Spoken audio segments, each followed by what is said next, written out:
Здравейте хора! В днескашния клип, както сте видяли от заглавието, ще се оплаквам отново и ще говоря какво именно ме дразни в българското общество.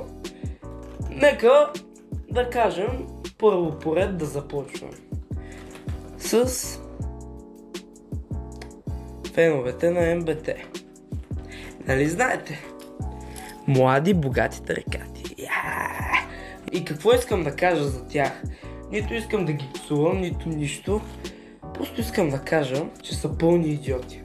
Защото пичагите просто се мислят за толкова големи и толкова силни, нали, защото слушат тази генгстърска музика и никой не може да ги пипне, разбира. И могат да имат всяко момиче на света. А то всъщност не е така.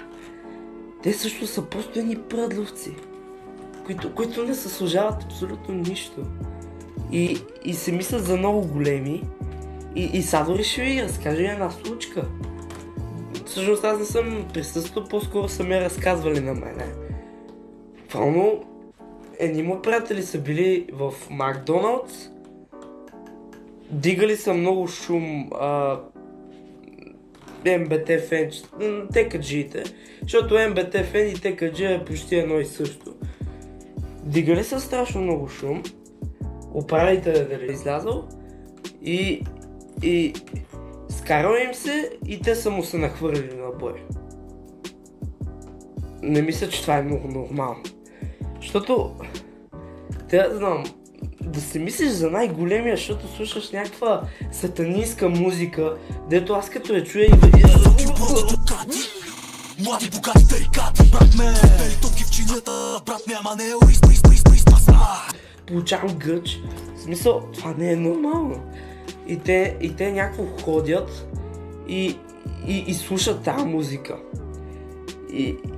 И ходят баси на переното. Нали, става доста досадно по някой път. Защото те го надъмват на макс, а ти просто искаш спокойствие. Нищо друго не искаш, а те го надъмват на макс. И се мислят за бахти големите. И че няма правила никъде. И се отварят на някои хора. И ако ти им се отвориш, най-много да те пребият. Наистина това е страшно тъпо. Аз не мисля, че това е нормално. Но стига с тази тема. Следващото нещо, което ме дразни, и това е ниската интелигентност и ниската обща култура на обществото в България. Защото, както сте гледали, например, като Зико взима интервю на някой, дори сега ще ви се пусне видео на екрана, например, на някой примерен човек. Казвам Пепи. Аз казвам Ангел. Добре, момчета, знаете ли, днеска питаме за София, знаете ли две стари имена на нашата столица? Васил Левски по принцип знам, само... И... Чакай сега, братле! Чакай сега, две стари имена на нашата столица, братле. Знаеш кога е националният празник на България? Да, т.е. аз малко не го знам, но за какво и да реч, дали е на еди коя си дата? Доста трагично, нали така? Имам предвид, че... доста е трагично, защото се мислят за много готини, че не знаят нищо, а те всъщност са страшно тъпи, като покажат тази тяхна глупост. И просто мен ме дразни това, че е толкова ниска културата и интелигентността на хората в България, че те чак са стигнали да си мислят, че е забавно и т.е.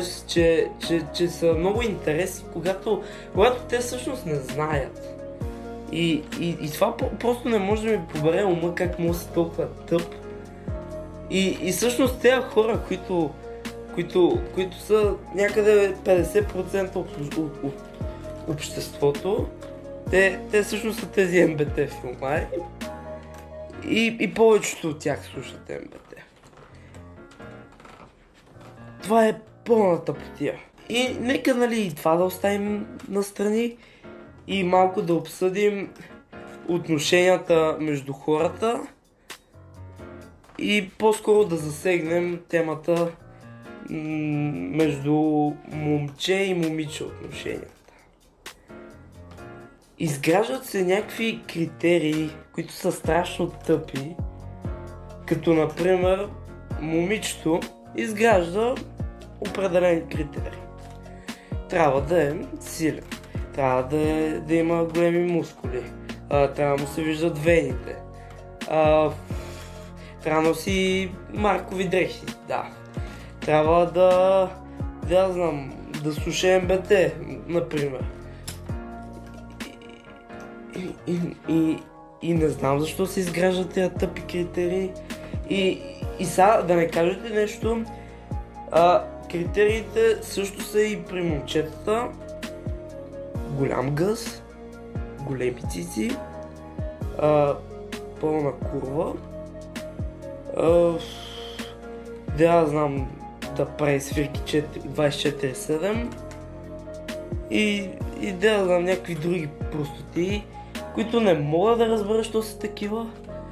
И просто никой не иска, никой според мен не се замисля толкова дълбоко да помисли, че сме толкова западнали, като българите сме толкова западнали и не мога да разбера защо е така. Не знам дали така е по другите държави, но специално в България е точно така, както ви го обясних в момента.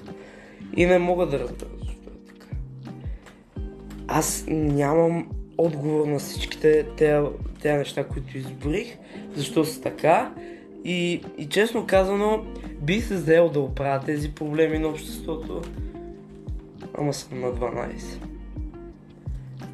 Не знам. Просто това исках да кажа в това видео.